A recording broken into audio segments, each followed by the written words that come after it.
A very warm welcome to Jayant Sinha, a man who's been part of many budget-making exercises, and nothing gives me greater pleasure than to have him here. Mr. Sinha, we'll try and keep this as a rapid-fire round. You've been very patient with us and have been waiting by. So I'm going to start by rattling out some bit of data that we were able to access, and this is to do with the number of the capex number. This kind of unprecedented capex number, I don't know how many in the audience will know, and I was checking, it's larger than the GDP of Kenya and double that of Myanmar. The question everyone is asking, in the last 3 years, the Modi government has gone full hog ahead on capex. What is the philosophy behind it? Good afternoon, Siddharth, and really good to be on your show, and thank you for your kind words. Capital expenditure is really sort of the secret sauce for growth.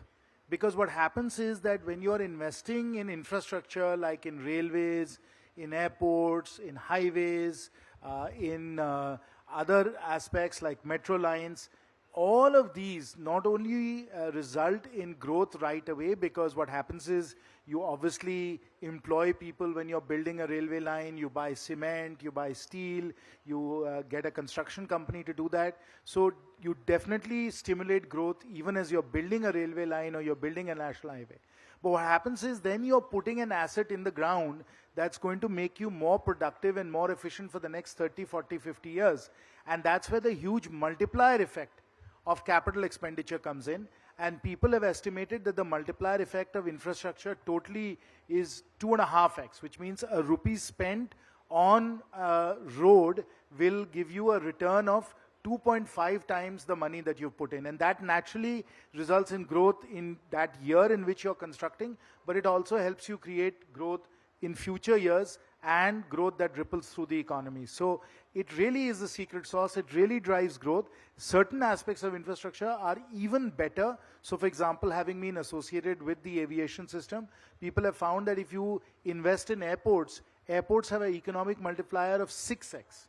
So you build an airport, you drive growth 6 times as a result of that, because not only then do you drive, obviously, usage in that particular year, you create more tourism, you create better logistics, you improve efficiency, and so on. So by really making this very bold and very dramatic bet on capital expenditure, on infrastructure, we have been able to sustain our growth, and right now, the growth that we have in India is absolutely the pride of our country and is being hailed everywhere in the world.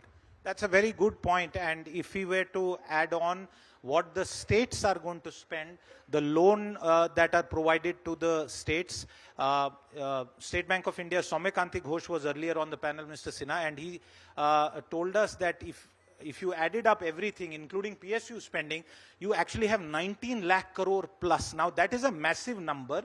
And roadways alone has gone up. The transportation segment, including railways, the allocation has gone up 56%. The question to you, sir, is while the double R, roads and railways, has gone up by 56%, rural development is 4%. Agriculture is just 0.7%. Health and urban development are just marginal increases.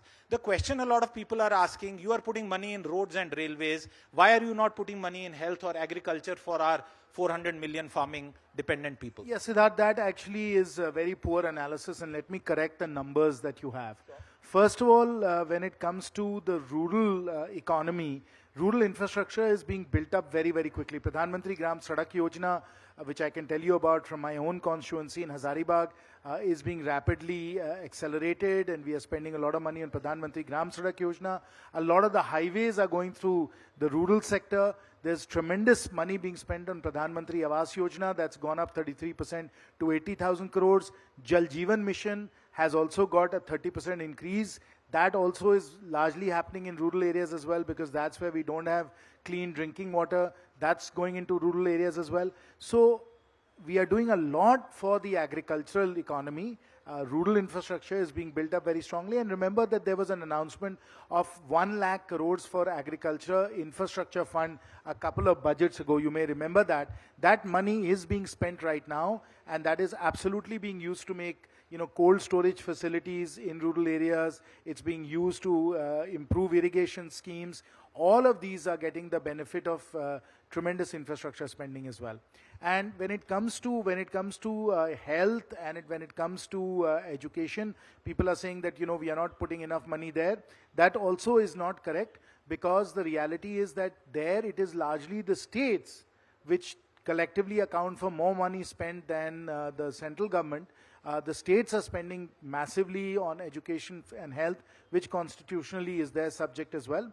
And in addition to that, we have other sources through the 15th Finance Commission for urban local bodies, where again they're spending there for health facilities and so on. And then finally, for a place like Jharkhand, where we have lots of mining, we get royalties from mining. I can tell you in Hazaribagh and in Ramgarh, my own two districts, we are getting 300 crores a year.